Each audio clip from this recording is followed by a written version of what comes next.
जय हिंद दोस्तों।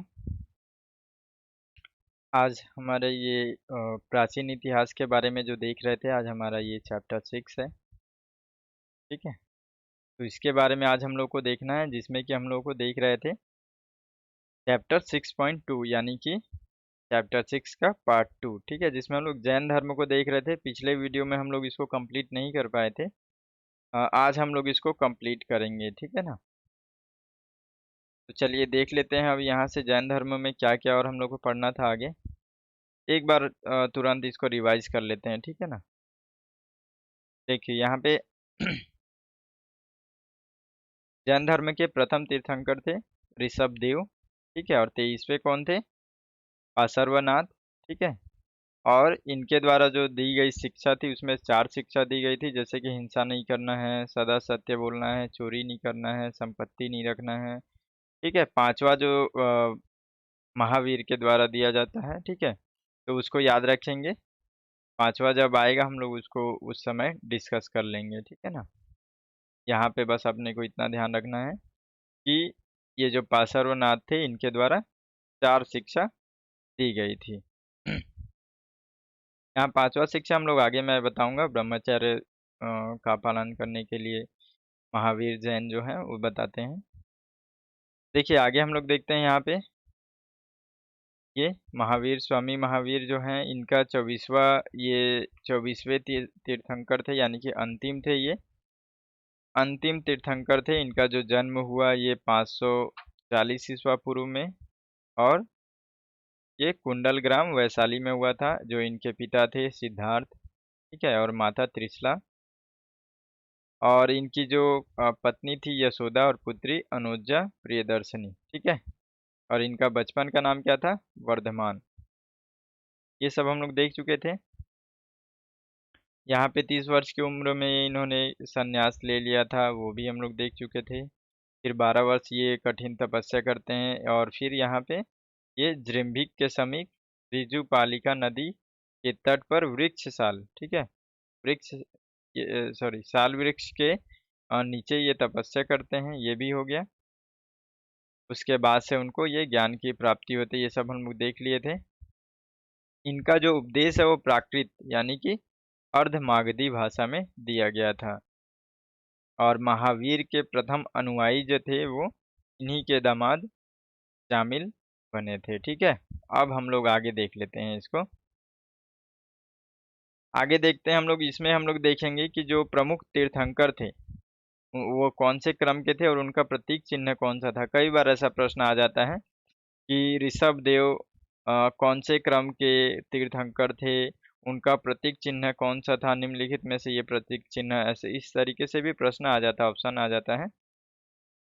तो अच्छे से याद रखेंगे कि जो ऋषभ देव हैं, ऋषभ देव ये प्रथम तीर्थंकर हैं, और इनका जो प्रतीक चिन्ह है वो है सांड। ठीक है, अजीत नाथ ये द्वितीय तीर्थंकर हैं, और इनका जो प्रतीक चिन्ह है वो है हाथी।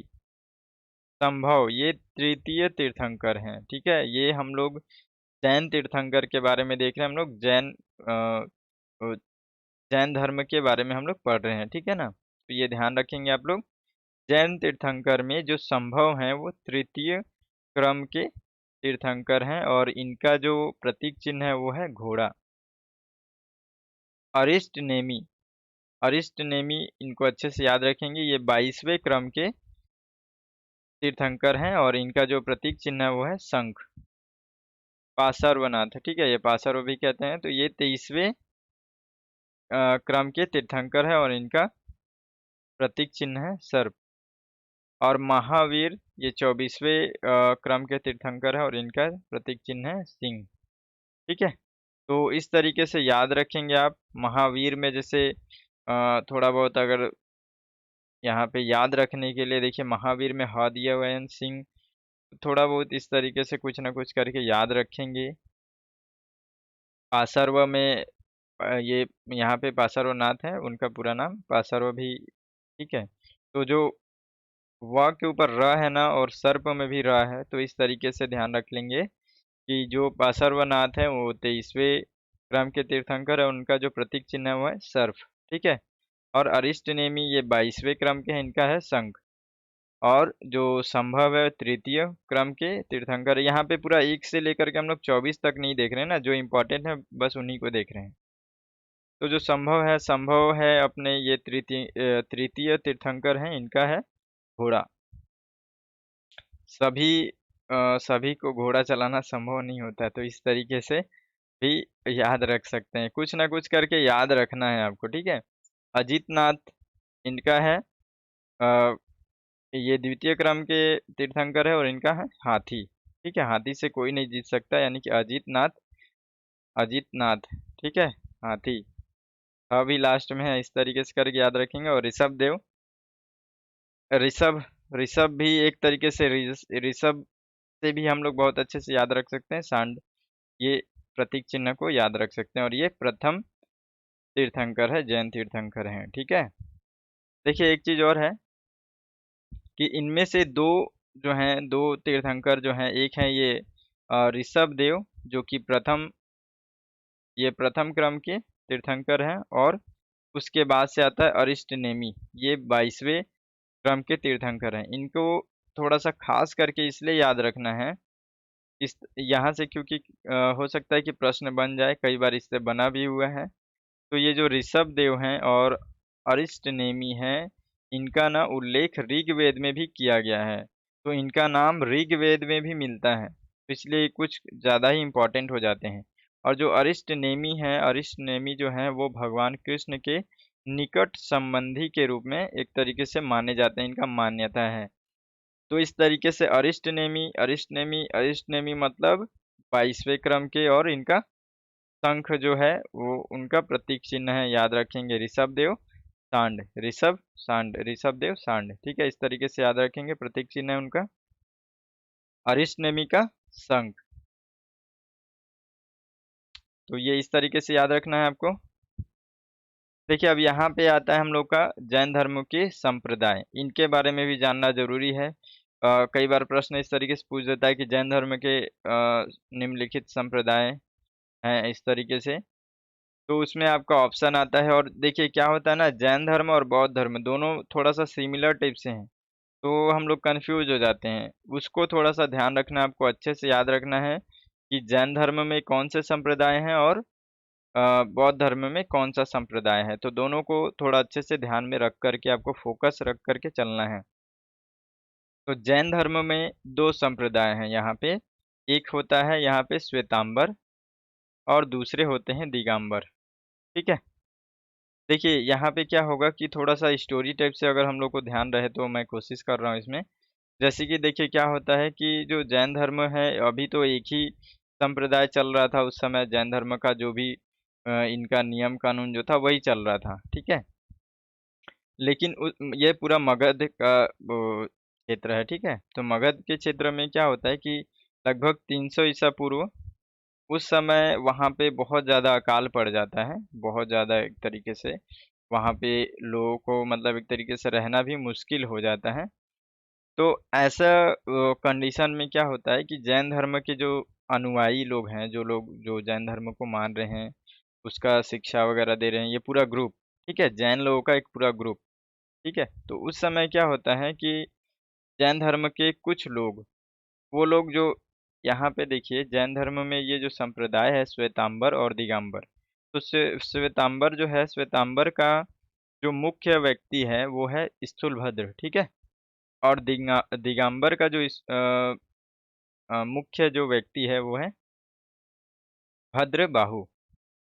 तो इस तरीके से ये लोग क्या होते हैं कि जब मगध में अकाल पड़ जाता है बहुत ज़्यादा, तो उस समय क्या होते हैं कि स्थूलभद्र के साथ कुछ लोग ना कर्नाटक चले जाते हैं। तो वो लोग उधर मतलब एक तरीके से क्या होता है कि वो लोग दक्षिण चले गए, दक्षिण की ओर चले जाते हैं स्थूलभद्र के साथ में, दक्षिण चले गए, ठीक है। और जो ये भद्रबाहु जो है वो लोग ये दिगंबर जो है, ये जो संप्रदाय दोनों बटा है, बटने से पहले का ये कहानी मैं बता रहा हूँ आपको कि स्थूलभद्र ये दो लोग हैं, ठीक है, एक है स्थूलभद्र, एक है भद्रबाहु। तो स्थूलभद्र जो है, ओ सॉरी यहाँ पे कुछ गलत हो गया है। जो स्थूलभद्र है, ये जो स्थूलभद्र है वो यहीं पे रुक जाते हैं, ठीक है। ये मैं इसलिए ऐसे थोड़ा सा क्या है कि मैं अपने तरफ से इसको बताने की कोशिश कर रहा हूँ कि जो स्थूलभद्र है वो मगध में ही रुक जाते हैं, ठीक है, और जो भद्रबाहु हैं वो लोग दक्षिण की ओर चले जाते हैं। इसको याद रखने का क्या ट्रिक था, छोटा सा इसमें इसी के अंतर्गत है, इस शब्द के अंतर्गत, जैसे स्थूल भद्र, ठीक है, तो स्थूल, स्थूल का मतलब है एक जगह पे रुके रहना, स्थूल एक जगह पे स्थिर रहना। तो एक तरीके से क्या है कि मगध में है तो लोग मगध में ही स्थिर रह गए। तो इस तरीके से आप याद रखेंगे, इस तरीके से मैं ट्रिक बनाया था, लेकिन बनाने थोड़ा सा बोलने में कंफ्यूजन हो रहा था। तो ये स्थूल भद्र यानी कि स्थूल हो गए, मगध में ही रुक गए, अकाल आया फिर भी 12 वर्षों तक लगातार ये लोग अकाल झेले हैं। लेकिन उसके बाद भी ये लोग स्थूलभद्र के जो साथ में जो अनुयायी थे वो लोग साथ में वहीं पे अपना रहे, लेकिन कुछ लोग उसमें से मान लो आधे लोग ये भद्रबाहु के साथ दक्षिण की ओर चले गए, ठीक है। देखिए दक्षिण और दिगंबर, दक्षिण कौन गया, दिगंबर गया, तो दिगंबर से दक्षिण याद रखेंगे, तो दक्षिण कौन गए थे, दिगंबर लोग, दिगंबर के जो मुख्य व्यक्ति कौन है, भद्रबाहु, ठीक है ना। तो ये इस तरीके से याद रखेंगे आप, जिसमें द पहले आ रहा है, द्र पहले आ रहा है, वो पहले वही जा रहे हैं दक्षिण की ओर, ये भी याद रखेंगे। तो दिगंबर दक्षिण गए, द से दक्षिण और द से दिगंबर, ठीक है। तो क्या हुआ कि भद्रबाहु के साथ ये कुछ लोग चले गए दक्षिण की ओर, कर्नाटक चले गए एक तरीके से। तो फिर क्या हुआ कि वहाँ पे वो लोग अपने हिसाब से रहे होंगे, जो भी उस समय का जो समय है उस हिसाब से उस समय वो लोग रहे 12 वर्षों का, फिर पूरा अकाल चला, अकाल चलने के बाद से कि जब मामला खत्म हुआ तो वो लोग फिर से वापस आए, भद्रबाहु सभी को लेकर के फिर से वापस आए अपने मगध में। मगध में आए तो क्या हुआ कि स्थूलभद्र के जो अनुयायी थे, जो साथ में वो लोग का अपना जो ग्रुप था, वो लोग अपने हिसाब से चल रहे थे, फिर ये लोग आए। तो क्या होता है कि एक तरीके से होता है ना कि संगति क्या है कि छूट जाने के बाद से जैसे इनका क्या है अलग अलग अब हो गया, दो ग्रुप अलग तरीके से हो गया, अब इनका सोच समझ अलग हो गया।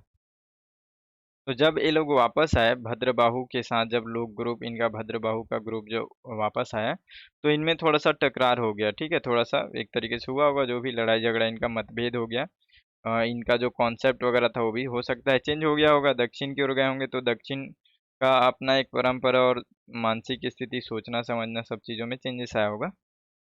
तो यहाँ पे क्या हुआ कि अब दोनों चेंज हो गए, और चेंज हुआ होगा मेरे हिसाब से लॉजिकल तरीके से भी अगर सोचे तो, जो चेंज हुआ होगा इसलिए क्योंकि इनका जो एक तरीके से जो मानने का जो एक कॉन्सेप्ट है ना वो बदल गया होगा। क्योंकि देखिए जो भद्रबाहु लोग हैं, भद्रबाहु जो दिगंबर हैं, यहाँ पे तो सबसे पहले हम लोग ये समझ लेते हैं कि क्या हुआ कि ये दोनों अब अलग हो गए, अलग हो गए, तो जो स्थूलभद्र है वो अपना एक परंपरा बना लिए, एक संप्रदाय बना लिए, श्वेतांबर, जिनका नाम पड़ा श्वेतांबर।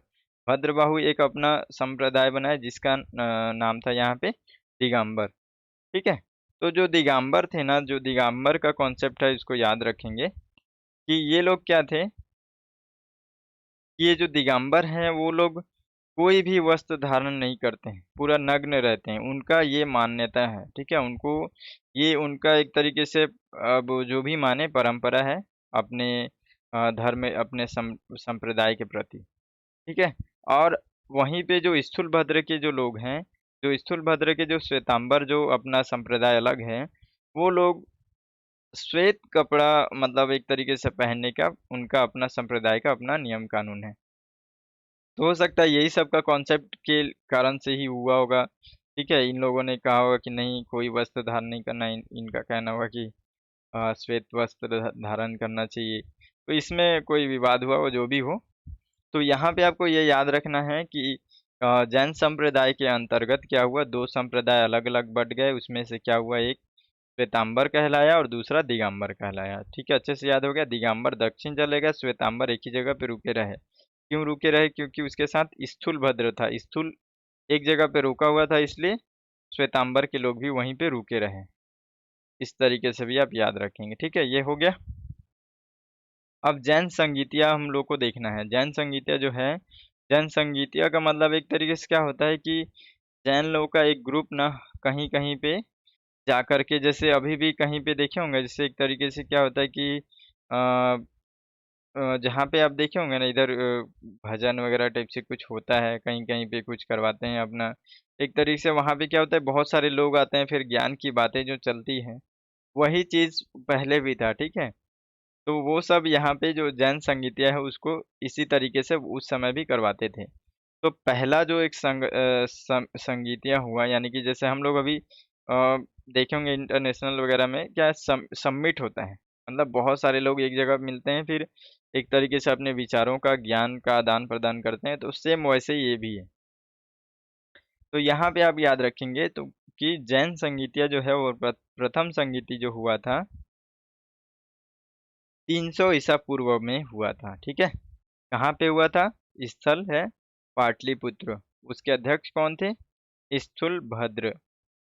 याद रखेंगे अच्छे से, ठीक है। जैन संगीतिया, क्योंकि कई बार पूछ देता है कि प्रथम जैन संगीता निम्नलिखित में से कौन से स्थान पे हुई थी, या फिर निम्नलिखित में से कौन से अध्यक्ष थे, तो आपको याद रखना है प्रथम जैन संगीतिया जो हुई थी उसमें से एक 300 ईसा पूर्व में स्थल था पाटलिपुत्र, जो कि अभी अपना पटना है, और उसके जो अध्यक्ष थे स्थूलभद्र। और द्वितीय संगीतिया जो हुई थी ये 512 ईस्वी पूर्व, ठीक है, ईसा पूर्व में। और ये कहाँ पे हुआ था? वल्लभी गुजरात में, ठीक है। तो ये आपको याद रखना है द्वितीय संगति को। और इसमें जो है ये अध्यक्ष जो थे क्षमा श्रवण। तो ये इस तरीके से इनको याद रखना है, आपको अच्छे से याद रखना है, ये दोनों संगीतियों को बहुत ज़्यादा अच्छे से याद रखना है, बहुत इंपॉर्टेंट होता है। और इससे भी ज़्यादा इंपॉर्टेंट आएगा बुद्ध में। बुद्ध का बहुत ज़्यादा कॉन्सेप्ट से लेकर के हर चीज़ें उसमें बहुत इंपॉर्टेंट होती हैं, उसको भी हम लोग पढ़ेंगे। तो ये हम लोग देखिए अभी क्या क्या देखे, एक जैन संप्रदाय देख लिए, जैन संगीतिया देख लिए, कुछ नहीं छूटेगा ना, लगभग जहाँ तक हो सकेगा हम लोग इसमें सारी चीज़ों को देखेंगे। देखिए अब जैन धर्म के त्रिरत्न हैं, ठीक है, बौद्ध धर्म के भी त्रिरत्न हैं, यानी कि एक तरीके से इनका दर्शन देखना समझना, इस तरीके से जो ज्ञान है ना, वो उनका त्रिरत्न, उसको हम लोग जैन धर्म के त्रिरत्न कहते हैं। तो त्रिरत्न में देखेंगे आप, पहला याद रखेंगे कि सम्यक दर्शन, ठीक है। उसके बाद से सम्यक ज्ञान, सब चीज में सामान्य ज्ञान, ठीक है। सामान्य ज्ञान मतलब सम्यक बराबर वाला, बेहतर ज्ञान, ठीक है। और बेहतर आचरण, सम्यक आचरण। तो इस तरीके से याद रखेंगे कि जैन धर्म के तीन रत्न हैं, क्या क्या हैं?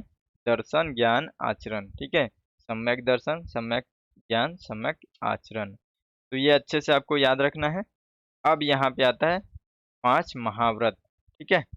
यहाँ पे देखिए हम लोग पहले ही देख चुके थे यहाँ पे, कहाँ गया?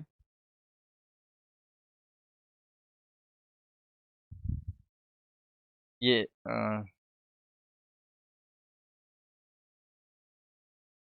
ये देखिए यहाँ पे हम लोग देखे थे, ये पार्श्वनाथ के द्वारा चौथा दिया गया था। इसमें कौन कौन सा चौथा था यहाँ पे जो इनका महाव्रत है? ये हिंसा नहीं करना है, सदा सत्य बोलना है, चोरी नहीं करना है, और संपत्ति नहीं रखना है। तो यही हम लोगों को यहाँ पे देखना है अब, उसी के जस्ट आगे ये यही चीज यहाँ भी है, ठीक है। अहिंसा नहीं करना है, सॉरी, हिंसा नहीं करना है, यानी कि अहिंसा करना है, ठीक है। सत्य बोलना है, चोरी नहीं करना, अस्तेय मतलब चोरी नहीं करना है, ठीक है। धन संग्रह नहीं करना है, और एक है ये ब्रह्मचर्य का पालन करना है, ठीक है। ये याद रखना है। जो ब्रह्मचर्य जो है ये पांचवा जो है, ये महावीर के द्वारा ऐड किया गया है, तो ये याद रखेंगे, थोड़ा सा ये ज्यादा प्रश्न इससे बनता है। देखिए जैन साहित्य यहाँ पे है, जैन साहित्य या दर्शन जिसको हम लोग कहते हैं ना, वो है यहाँ पे। उसमें तीन आपको याद रखना है, एक है आगम, ठीक है, दूसरा है कल्प सूत्र, तीसरा है भगवती सूत्र। आप पहले भी देखे होंगे, कई बार देखे होंगे कि कोई ऐसा जानकारी जो मिला है वो भगवती सूत्र से मिला है, तो ये भी एक तरीके से इनका ग्रंथ मान लीजिए, ठीक है। तो ये तीन जो साहित्य के अंतर्गत जैन साहित्य, कभी भी जैन साहित्य अगर आता है तो उसमें आपको ये तीन याद रखना है, आगम, कल्प सूत्र, भगवती सूत्र, ठीक है। अब ये देख लिए, अब हम लोग कुछ फैक्ट देखते हैं इसमें। देखिए ये जैन धर्म में ईश्वर की मान्यता नहीं है, आपको याद रखना है फैक्ट के रूप में। जैन धर्म में मान्यता नहीं है किसकी? ईश्वर की। तो याद रखें, कई बार ऐसा प्रश्न आता है। जैन धर्म में आत्मा की मान्यता है, जैन धर्म जो है ईश्वर को नहीं मानता है लेकिन आत्मा को मानता है। ठीक है, ये याद रखना है आपको अच्छे से। हम लोग जो बुद्ध धर्म आएगा उसको जब पढ़ेंगे फिर दोनों को कंपेयर भी करेंगे, जो क्या समानता है क्या असमानता है सारी चीज़ों को। जो महावीर हैं, महावीर जो हैं वो पुनर्जन्म और कर्मवाद में विश्वास रखते हैं, यानी कि महावीर को ये विश्वास, एक तरीके से उनका अपना विश्वास था कि पुनर्जन्म भी होता है व्यक्ति का और कर्मवाद के अनुसार से होता है, एक तरीके से ये हम कह सकते हैं। तो ये इनका मान्यता था। जैन धर्म क्या है, ईश्वर को नहीं मानता है, आत्मा को मानता है। ठीक है। जैन धर्म ने अपने आध्यात्मिक विचारों को सांख्य दर्शन से ग्रहण किया है, याद रखेंगे इसको, ये भी फैक्ट है। उसके बाद से यहाँ पे जैन धर्म होगा। ठीक है, जैन धर्म को मानने वाले कुछ जो राजाओं के नाम जो हैं उनको याद रखेंगे, जैसे कि उदाइन थे। ठीक है, उदाइन। फिर ये वंद राजा, चंद्रगुप्त मौर्य, कुछ खास लोगों को जैसे कि उदाइन को याद रखेंगे, चंद्रगुप्त मौर्य को याद रखेंगे और कलिंग नरेश खारवेल इनको याद रखेंगे। ठीक है, राष्ट्रकूट राजा, फिर अमोघवर्ष, ये चंदेल शासक। तो इनमें से आपको जो सही लगे याद रखना है, लेकिन याद रखना है क्योंकि इससे कई बार आप देखे होंगे जब हम लोग प्रश्न वगैरह का भी एनालिसिस करेंगे उसमें हम लोग देखेंगे सारे प्रश्न आते हैं। ठीक है, आगे देखते हैं। देखिए, खजुराहो में जैन मंदिर का निर्माण चंदेल शासकों के द्वारा किया गया था, तो ये याद रखेंगे आप। खजुराहो का जैन मंदिर देखिए यहाँ पे क्रिएट करने की कोशिश किया हूँ, हो सकता है कि इसमें कुछ अगर प्रॉब्लम हो तो ये नहीं दिखेगा। ठीक है, कई बार इसमें कॉपीराइट का भी इशू होता है ना। देखिए, जैन मंदिर है ये खजुराहो का, कितना बेहतर तरीके से बनाया गया है। तो इस तरीके से थोड़ा सा क्या आपको याद रखिएगा, इसलिए मैं दिखा दिया हूँ। तो ये जो है चंदेल शासकों के द्वारा बनाया गया है। कौन बनाया है, चंदेल शासक, खजुराहो का जैन मंदिर। तो आपको इसको अच्छे से याद रखना है, खजुराहो का जो जैन मंदिर है वो ये मतलब जैन धर्म से तो संबंधित है ही, प्लस उसको चंदेल शासकों के द्वारा बनाया गया है। मौर्योत्तर युग में जो मथुरा है, मथुरा जो है वो जैन धर्म का प्रसिद्ध केंद्र था, मथुरा। ठीक है, और मथुरा कला का जो संबंध है ना वो भी जैन धर्म से बहुत इंपॉर्टेंट है ये सब। तो मथुरा कला जो है, हम लोग कला एवं संस्कृति में ये सब चीज़ों को देखेंगे। तो मथुरा कला जो है उसका जो संबंध है वो जैन धर्म से संबंधित है। जैन तीर्थंकरों की जीवनी भद्रबाहु के द्वारा रचित कल्प सूत्र में वर्णन है। इसका मतलब जो भी जैन तीर्थंकर है जितने भी अभी तक 24, उन सभी को भद्रबाहु जो हैं, कौन ये भद्रबाहु कौन है, भद्रबाहु ये जो कि अपना कुछ लोगों को अपना पूरे कुछ ग्रुप को लेकर के कहाँ पे चले गए थे, दक्षिण की ओर चले गए थे। तो ये वही भद्रबाहु हैं। ठीक है, तो भद्रबाहु के द्वारा यहाँ पे लिखा गया जो कल्प सूत्र जो लिखा गया उसके अंतर्गत जितने भी जैन तीर्थंकर हैं उसके अंतर्गत ये इनका सारा बात उसमें लिखा हुआ है। तो ये याद रखेंगे, जो कल्प सूत्र है वो भद्रबाहु के द्वारा लिखा गया है। ठीक है ना, भद्रबाहु आप अच्छे से याद रखेंगे। दिगंबर भद्रबाहु जो हैं वो जो दिगंबर हैं उसके ये मुख्य व्यक्ति हैं, जो दिगंबर, ये जो ये जो दिगंबर संप्रदाय जो अलग हुआ, जो कि दक्षिण गए थे उन्हीं को। ठीक है, तो उनका ये याद रखेंगे अच्छे से। उसके बाद से यहाँ पे ये महावीर के बारे में, 72 वर्ष की आयु में महावीर की यहाँ पे इनको निर्वाण प्राप्त होता है। 400 ईसा, लगभग 468 ईसा पूर्व में बिहार बिहार राज्य के पावापुरी राजगीर में। ठीक है, याद रखेंगे इसको। देखिए, ये बहुत ज़्यादा इम्पोर्टेंट है, बहुत ही मतलब बहुत बेहतर जगह भी है, कर्नाटक में है ये। मैसूर के जो गंग वंश के मंत्री थे चामुंड। ठीक है, बहुत लंबा चौड़ा नाम है इनका, चामुंड याद रखें, चामुंड। ये कर्नाटक में श्रवण बेलगोला यहाँ पे है ये जगह जो है। 10वीं शताब्दी के मध्य में एक विशाल बाहुबली की मूर्ति, जिसको गोमतेश्वर की मूर्ति कहते हैं, आप अभी नेट में या फिर यूट्यूब में कहीं पे भी सर्च करके देखेंगे, वहाँ पे ये मंदिर बहुत बहुत बड़ा मंदिर है। 18 मीटर इसका ऊंचाई है, ठीक है। तो उसका निर्माण करवाते हैं, कौन करवाते हैं? गंग वंश के द्वारा। कई बार ऐसे प्रश्न आ सकता है कि गोमतेश्वर मूर्ति जो है या फिर गोमतेश्वर का मंदिर जो है किस वंश के द्वारा बनाया गया था, या फिर कौन से व्यक्ति के द्वारा, इस तरीके से आ सकता है। या फिर गोमतेश्वर मंदिर या फिर विशाल बाहुबली गोमतेश्वर मंदिर जो है कौन से राज्य में है, कौन से क्षेत्र में है, इस तरीके से भी पूछ सकता है। और ये जो जो यहाँ पे ये जो दिख रहा है ना, ये ये जो पूरा